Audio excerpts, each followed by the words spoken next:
Ubisoft is dropping its Uplay passport system. You may know this as when you open your game, there is a code inside that you need to input for online play. If you don't have that code, say if you borrowed the game or bought it used, they would force you to buy it for $10 to have that functionality.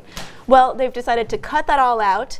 It will no longer cost anything to use Uplay in the future in Assassin's Creed 4 and all future Ubisoft games. So this issue in particular has, I think the gaming community as a whole has had the strongest voice against, is that gaming publishers were trying to take away the viability of used games. Is that if we wanted to, buy a game used, which doesn't give them any further money, we were going to have to pay them anyway. There was a big outcry against this. Yes. That was a huge feature of the Xbox One that they since redacted. Yes. And even I forget if it was the Game Boy Resident Evil game. The campaign could only be played through once, and then once you beat it, you couldn't do it again. I correct me if I'm wrong, but there was a thing about that, and that there was like no point in trying to buy this game used because it was unusable. Yes. So I'm glad that Ubisoft is finally jumping on board with what the people want. They want their used games to still be viable. They don't want to pay more for it. They want to pay less. Well, here's That's the thing whole point. in Assassin's Creed 4. There's this there's this feature called Edward's Fleet. It incorporates a multiplayer function into the single player. It makes it a smoother game. It helps the game. This functionality improves Assassin's Creed 4. So it sounds like if it has online. Had this not been made free, the complaint would be your game is broken unless you pay more for the multiplayer. More or less. Yeah.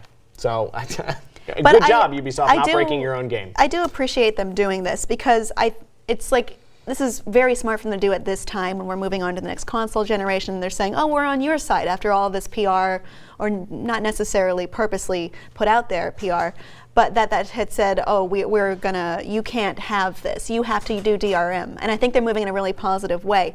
I hate the system where you have to have this code, and if you don't have it, you have to go buy it. It kind of treats paying gamers as criminals, like assuming that they're criminals. And that sort of goes hand in hand with the whole dichotomy of DLC. On the one hand, you're giving people more of the game that they want. On the other hand, you're charging them for what maybe should have been part of the game all along.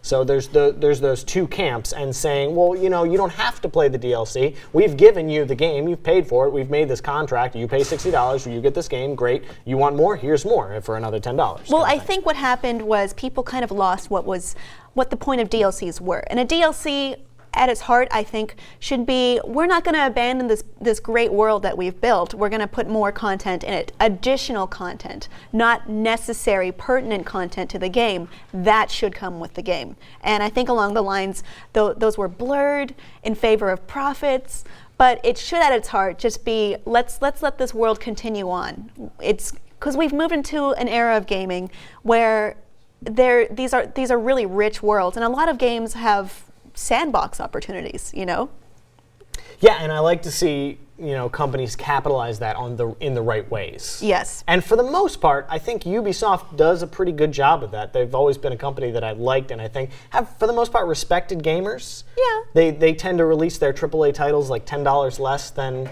the standard. A lot of games come out at $49 instead of $59. Well, if that Target leaked page is to be believed to be true, it's part of that buy two get one free thing, which is awesome for a new game.